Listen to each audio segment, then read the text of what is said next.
ઉધનામાં વાહન ચેકિંગમાં બે ઝડપાયા. ઉધના પોલીસે વાહન ચેકિંગમાં બે શખ્સોને પકડી પાડી સાયબર ક્રાઇમની ઓનલાઈન ચેકિંગનું દેશવ્યાપી મોટું રેકેટ પકડી પાડ્યું છે. આ રેકેટમાં સુરતના બે માસ્ટરમાઇન્ડ છે, જેના છેડા વિદેશમાં ક્યુબામાં જોડાયેલા છે. બંને સૂત્રધારોએ છેલ્લા 6 મહિનામાં 200 કરોડના 100 બેંક ખાતાઓમાં ટ્રાન્ઝેક્શન કરેલ હોવાની ચોંકાવનારી હકીકતો પોલીસને જાણવા મળી છે. બંને ભાગીદારીમાં રેકેટ ચલાવે છે, જેમાં હજુ દિવ્યેશ ફરાર છે, જેને પકડવા માટે પોલીસ તેના ઘરે ગઈ. જોકે તે હાથમાં આવ્યો નથી અને મોબાઈલ પણ બંધ છે. લેપટોપમાંથી મળેલા ડેટા આધારે 100 કરોડ બેંકોના ખાતાઓ છે અને તમામ ખાતાઓ સુરતની બેંકોના છે.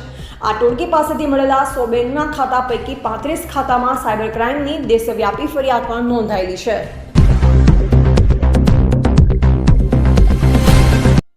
सूरत शहर के उधना पुलिस स्टेशन विस्तार में उधना पुलिस की टीम वाहन चेकिंग में थी. इस दौरान उसको एक व्यक्ति को उन्होंने रोका था, जिसके पास से कुछ डॉक्यूमेंट मिले थे. रौनक करके ये व्यक्ति है. डॉक्यूमेंट मिलने के बाद उसको जब पूछा गया डीप में, तब उसने बताया कि ये डॉक्यूमेंट सारे उसके वो जहाँ काम करता है वो मीत करके एक व्यक्ति, मीत खोखर, उसके पास से उसको मिले हैं. तो फिर पुलिस ने मीत के पास पुलिस गई थी. उसके वहाँ थोड़ी तलाश की. बाद में मीत ने बताया कि उसके साथ उसका एक दोस्त किरात जादवानी वो भी जुड़ा हुआ है. तो इस तरह 2 व्यक्ति पुलिस के पास रहे, जिसमें एक का नाम मीत खोखर और एक का नाम किरात जादवानी है. इन दोनों के पास से उनके ऑफिस में हमने गए थे. उनके दोनों के पास से हमको 3.5 लाख का कैश अमाउंट, 5 लैपटॉप, 7 मोबाइल, 35 जितनी अलग अलग बैंक्स की करंट अकाउंट की जो पासबुक्स होती हैं वो मिली थी, जिसमें अलग अलग व्यक्तियों के और फर्म के नाम थे. बाद में वहाँ से हमको कुछ ATM कार्ड्स और क्रेडिट कार्ड्स मिले थे. उसके अलावा एक श्रेडर मशीन भी मिला था. फिर उनको इस बारे में पूछा गया तो शुरुआत में उन्होंने कुछ पुलिस को मिसगाइड किया, लेकिन बाद में डीपली उनको इन्वेस्टिगेट करने पे पता चला कि वो लोग करंट अकाउंट खुलवा कर उसको ऊपर किसी को सेल करते थे. वो जिसको सेल करते थे उसका नाम नितिन करके एक व्यक्ति है, नितिन प्रसाद करके, विनीत प्रसाद करके एक व्यक्ति है, उसके वो लोग सेल करते थे. ये प्राइमरी इंफॉर्मेशन के आधार पर पुलिस ने उनको हिरासत में लिया.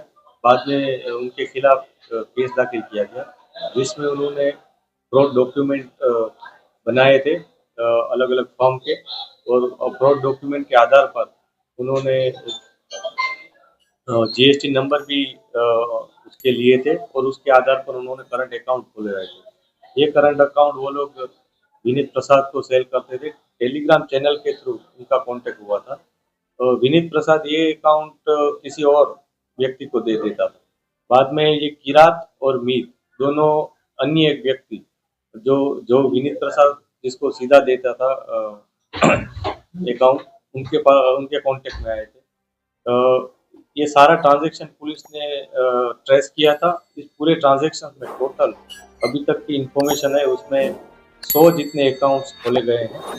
ये 100 अकाउंट्स में से जितना पैसा सर्कुलेट हुआ, एनरोट हुआ है, वो पूरा पैसा अभी तक की हमारा जो काउंटिंग है उसमें 200 करोड़ से ऊपर की अमाउंट ट्रांजैक्ट हुई है.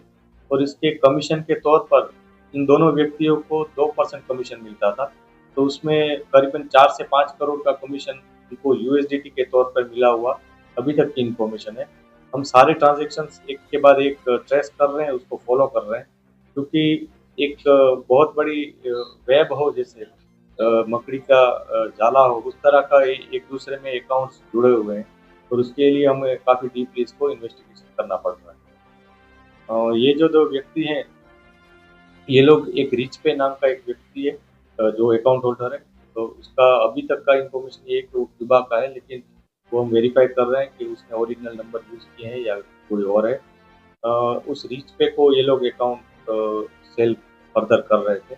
तो उसमें साइबर फ्रॉड के पैसे आए हुए हो, इसकी अभी प्राइमरी जानकारी है, क्योंकि ये जो पूरी घटना है उसमें कई जगह साइबर के केसेस भी हुए हैं, और उसके कारण कुछ अकाउंट्स फ्रीज भी किए गए थे.